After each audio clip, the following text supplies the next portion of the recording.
Hi there, this is Virendra Diyar. Early in the morning, the environment is not very sunny or bright. The sun is still reddish, rising the distant horizon, and it is scattered in the fogs. So we have a very dim light. But our intelligence is very sharp, stimulated and activated and charged with supreme knowledge. And today I want to share with you that how your thought can really influence your action, your character, your destiny, your fate, and ultimately the circumstances and the conditions and the environment. Because, as you remember, a man is the architect of his own fortune. A man is the builder of his own world and environment. As per the seed of thoughts, he chooses and encourages in his mind, and he is only responsible for what he is.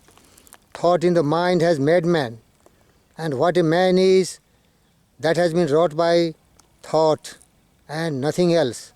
A man creates his own environment, and man creates his own conditions, and nobody else is responsible for his circumstances. So that is a universal truth.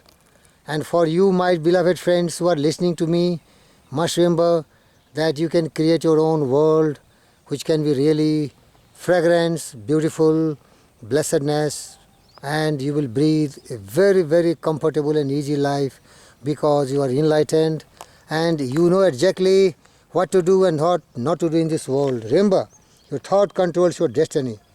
Good thought and actions can never produce bad results, and bad thought and actions can never produce good results. This is but saying that truth only bring truth, sin will only bring sinful actions.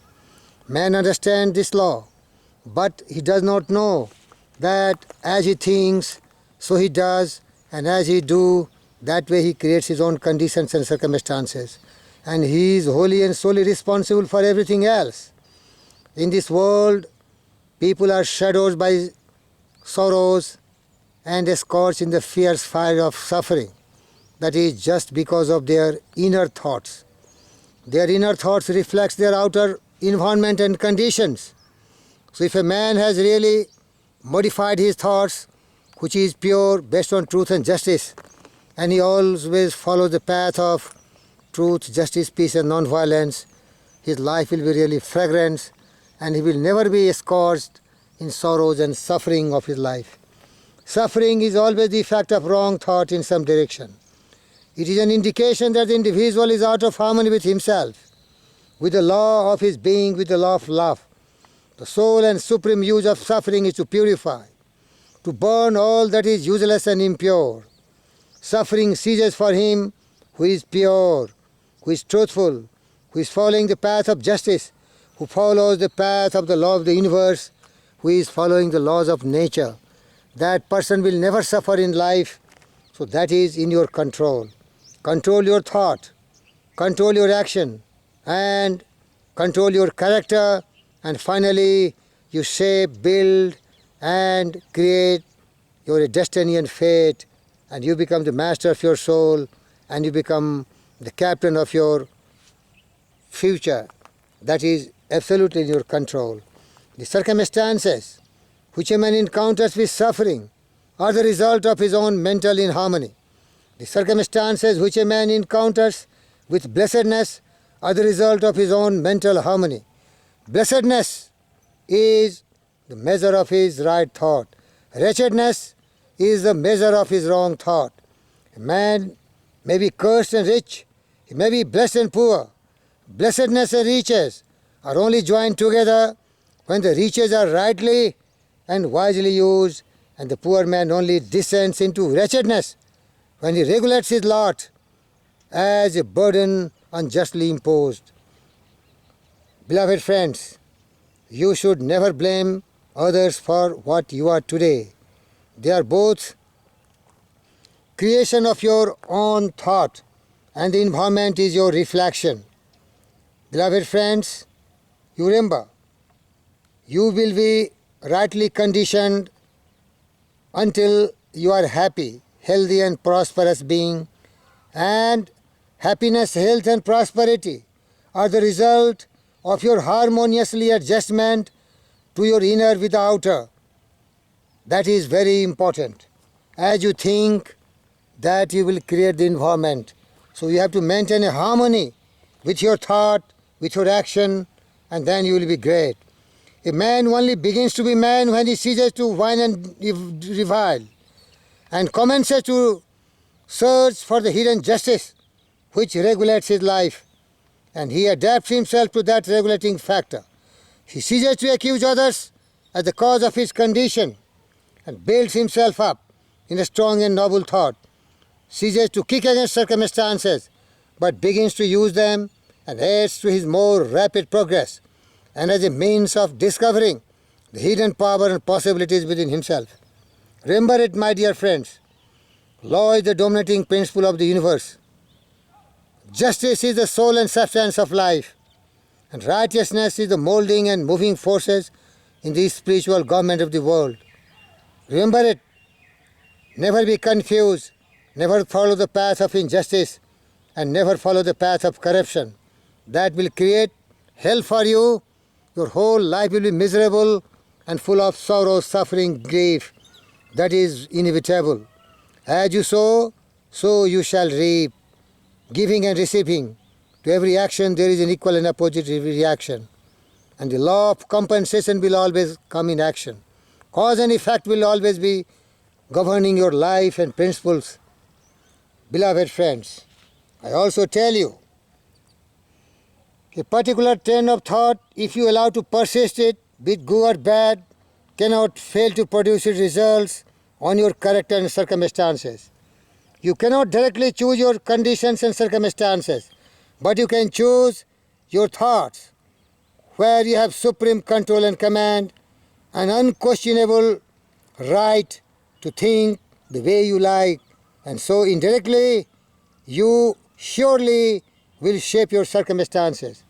Nature helps every man to the gratification of the thoughts which he most encourages, and opportunities are presented which will most speedily bring to the surface both the good and evil thoughts.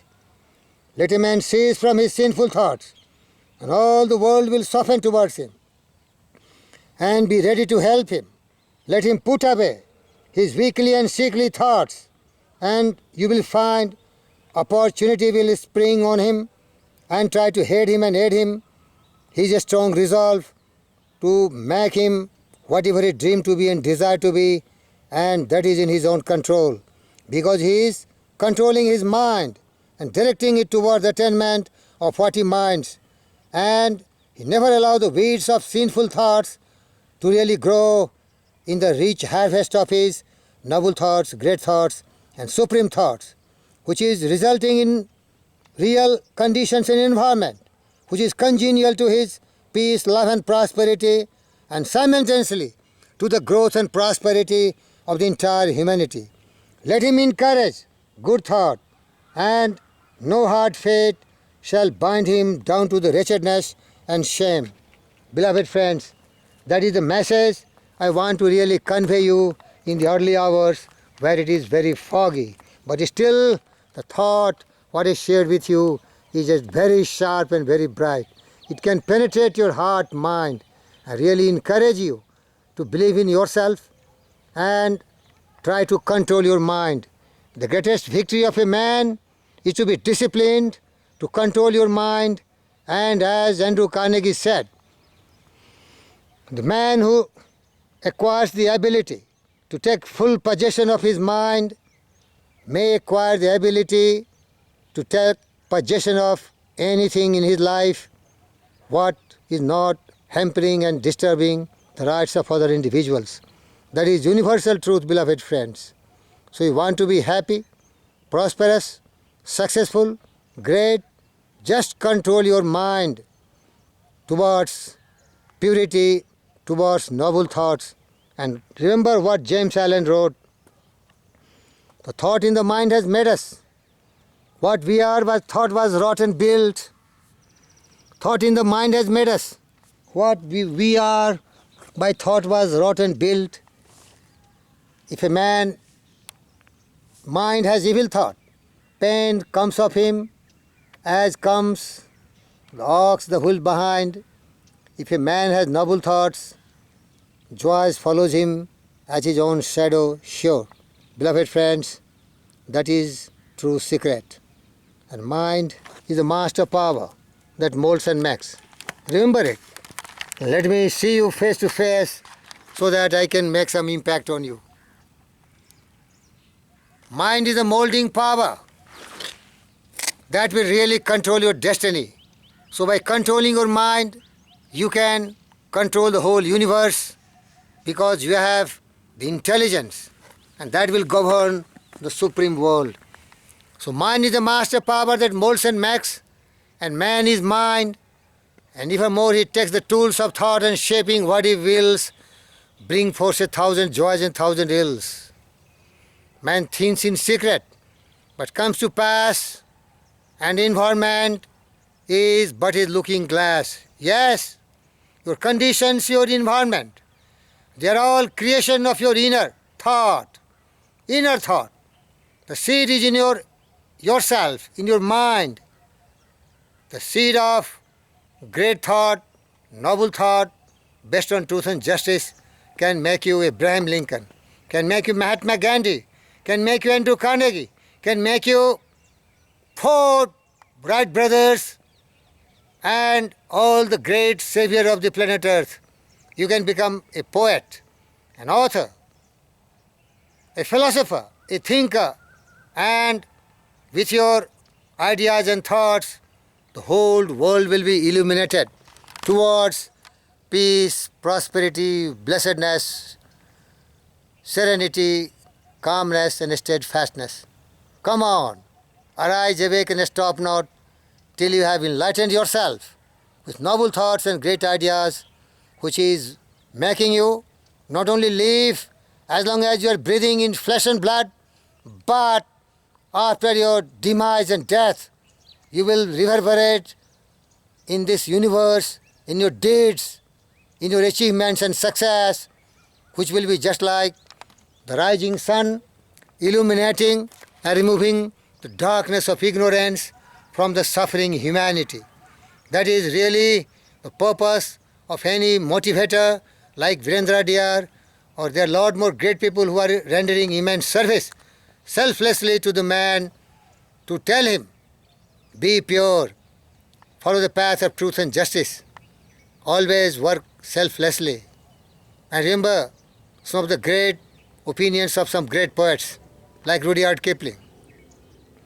If you can keep your head when all about are losing theirs and blaming it on you, once you trust yourself, if you trust yourself and one man doubt you, but make allowance for doubting too.